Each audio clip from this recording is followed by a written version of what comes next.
All right, we have learned about partial derivatives. Let's practice taking some partial derivatives. To do a partial derivative, we pretend that one variable is a constant and we take the derivative with respect to the other variable. So with this function here, if I want f sub x, I am treating y as if it is a constant, and I'm taking the derivative with respect to x. So the derivative of this with respect to x, if y is a constant, looks like 3x squared y.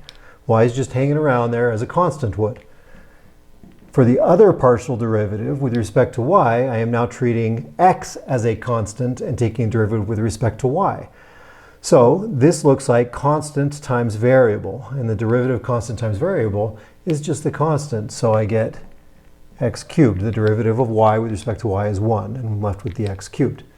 In the next function, it gets a little bit more involved. So now we have a chain rule going on. I want to take the derivative of sine of xy with respect to x.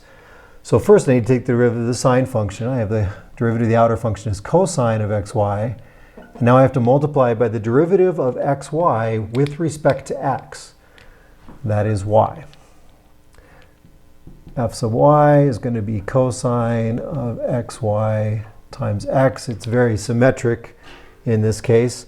And for this last problem, the derivative with respect to x looks like 2x e to the minus 2y. That e to the minus 2y is a constant as far as this partial derivative is concerned, and it doesn't really come into play. It's just a constant that hangs out there. The y derivative, the x squared now is the constant, so I'll keep that x squared. Derivative of an exponential function is still the exponential function.